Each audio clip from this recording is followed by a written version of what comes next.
Hey everyone, welcome back to the channel. Today we're going to be covering Macbeth Act 1, Scene 1. And if you haven't seen any of my videos on Macbeth, I just want to give you a bit of background. I've been doing this for nearly 15 years now. I've genuinely read Macbeth about 500 times with multiple different classes of students, lots of one-on-ones. I know the book inside out, back to front.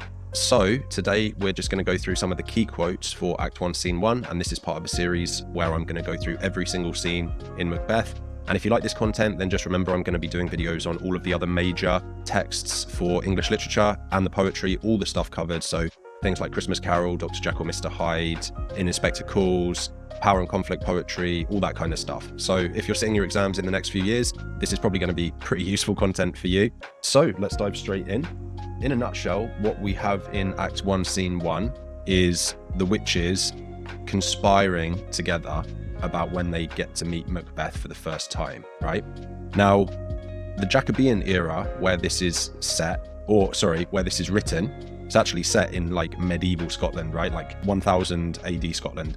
But anyway, you wouldn't really talk about witches directly at that time in Jacobean history, where Shakespeare is writing it, the 1600s, because there was such paranoia and hysteria about even the concept of witches at that time, okay?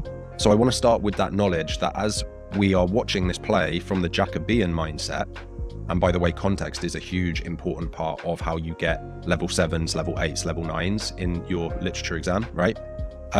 You're not just going to straight away say that there's a bunch of witches on the stage. It would have freaked people out at that time. Some people might have even walked out, things like that, okay? So what happens is Shakespeare very heavily hints at the fact that these are witches, okay? So we start straight away with thunder and lightning, okay? Thunder and lightning, the very first thing. Let me just get my pen ready so I can sort of add to my highlights, I guess.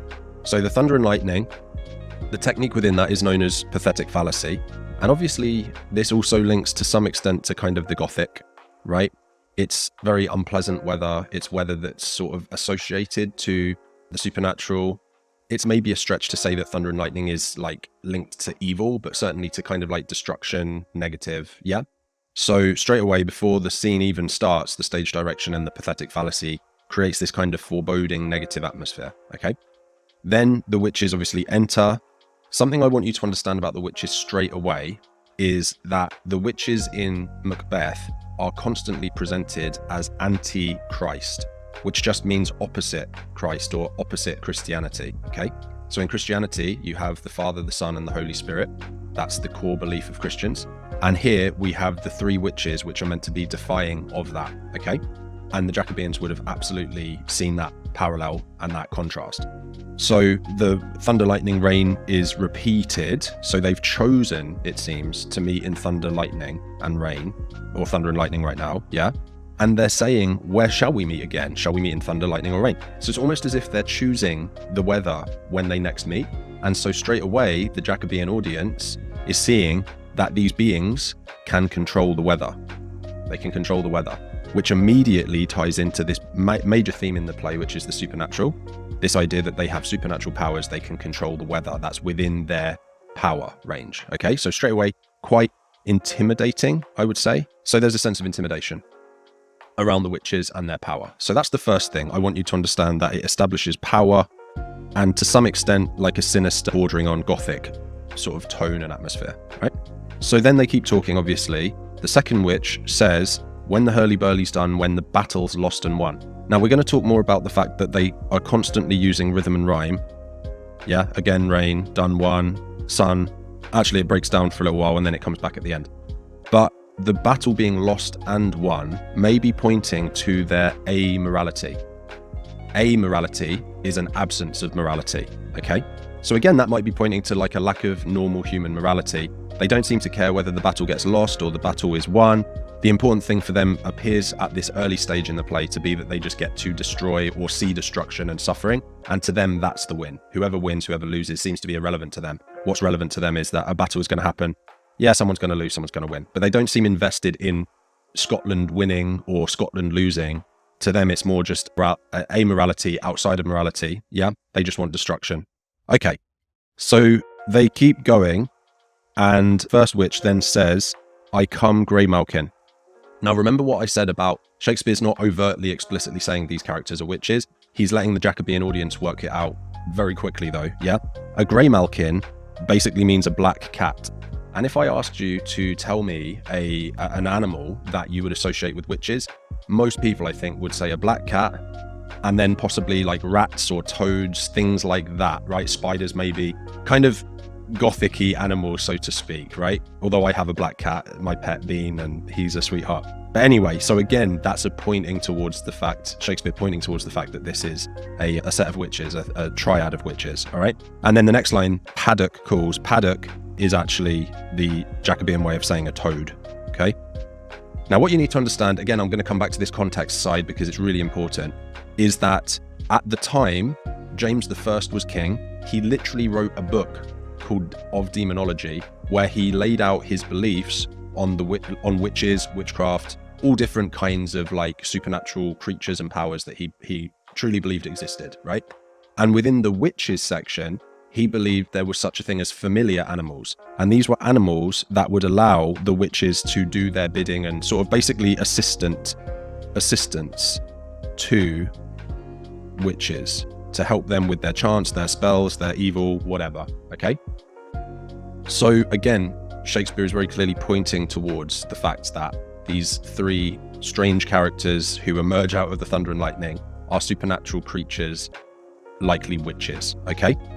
And then, if that wasn't already enough, sort of pointing towards the power of these creatures, the fact that they're sort of sinister, the fact that they seem to have a lack of morality, they just want to see destruction, battles, who cares who wins and loses, controlling the weather, all that stuff, their familiar animals helping them. On top of all of that, probably the most powerful bit is the final two lines, where all of them, notice that, all of them speak. And what do they say? They say, fair is foul and foul is fair, hover through the fog and filthy air. Now, I always hate that word the, because it kind of ruins the rhythm, in my opinion. Fair is foul and foul is fair, hover through fog and filthy air. But either way, you can see there's a sense of the rhyme, and there's also rhythm, fair and air, okay? So there's a few things we need to quickly unpack here. First one is that there is, again, amorality, or possibly now it might even be considered immorality, because they are literally saying fair, so good, is foul, bad, yeah? Good is bad and bad is good. That's what they're trying to say here, okay? On top of the subversion of, you know, their views, things that are good are bad to them, things that are bad are good to them, the fact they're all saying these words together in unison, saying them together exactly at the same time, coordinated, shows their conspiratorial nature. They're conspiring here together.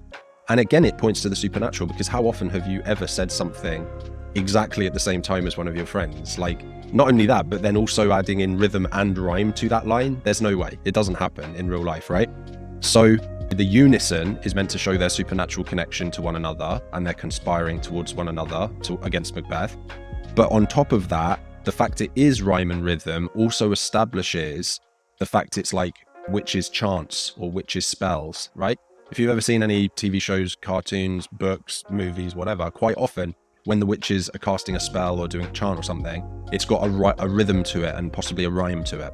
So again, all of this points towards the fact that these three characters are witches, they're up to no good, they're looking to harm people, they have supernatural levels of power, they can control the weather, they have familiar animals to assist them, they're conspiring clearly against Macbeth, because they're literally talking about we're going to meet Macbeth. So they're conspiring against him for some reason. And one final thing I want to add to this is one other layer of context. So I already told you that in the Jacobean 1600s, people were hysterically paranoid about the idea of witchcraft, and there were witch trials. Thousands of people, mostly women, were killed, burned at the stake, drowned, all kinds of horrible things under suspicion of being a witch, right?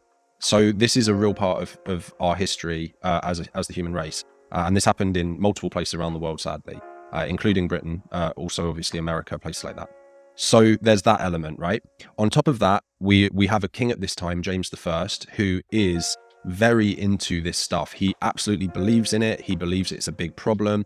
And something I want you to understand straight away is that at this time, there was no like Twitter or X or whatever it ends up being called, right? There was no Instagram, there was no social media or any communication like that.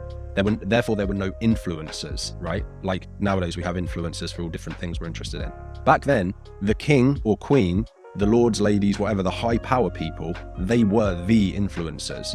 What they believed, the people mostly believed. What the king focused on, or queen, the people ended up focusing on, all right? So he writes off demonology. It becomes a huge deal with the witchcraft being like villainized and brought into the public eye. On top of that, this play was written most likely in 1606, which is 1 year after the Gunpowder Plot. Most of you have heard of the Gunpowder Plot. It was effectively a group of co-conspirators, Guy Fawkes and others, that conspired and plotted and schemed together to try to blow up James I and kill him in the Houses of Parliament, right? So what do we have here? We have a bunch of co-conspirators, and they are conspiring and up to no good. So this would have been very, very relevant to the Jacobean audience watching this. They've just seen the infamous Gunpowder Plot, and thankfully it failed and no one got hurt. But now we're watching a play set in Scotland. James I was Scottish, right? Set in Scotland, and a bunch of co-conspirators up to no good.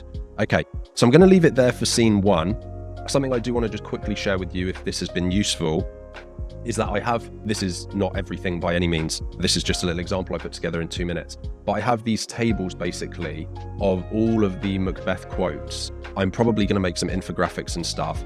And so I will make some of this stuff downloadable. I do also have paid content and communities that you could consider joining. But I just wanted to make you aware that there are these lists of all these quotes. So yes, I think you should be noting these things down while we're talking. If you have a paper copy of Macbeth, great. If you have an iPad that you can sort of highlight along with the highlights that I've got on the screen, even better, or not necessarily better, but just as good, right? But either way, you should be writing these quotes down somewhere. I have done that process for you. And so then the final thing that I'll say on that is, as I'm talking these things through and explaining them to you, we should be putting in brief explanations of why the quotes are important. I have done this on other screens. The context notes that I've given you, that's really important, about James I, Jacobean England, witch trials, Gunpowder Plot, all that good stuff. And then something that I didn't really talk through fully on all of them, but I did talk through on some of them, is the technique. So like thunder and lightning was pathetic fallacy. Thunder, lightning, rain, we can infer that they can control the weather. Lost and Won, the juxtaposition, they don't seem to care. Graymalkin, the connotations that it's a black cat. Fair is foul, foul is fair. Juxtaposition, sibilance in there as well, right? Rhythm, rhyme, okay? We're adding all the context, techniques, definitions, everything. So I will wrap the video up there. I hope that was helpful. If you did like this, please do subscribe so you don't miss my videos as they come out. Share this with others if you have other people that are doing the exams in the next year or two and studying Macbeth, if you thought this was helpful. And obviously give me a little thumbs up if you can as well, all right? Yeah, thanks very much. See you in the next one.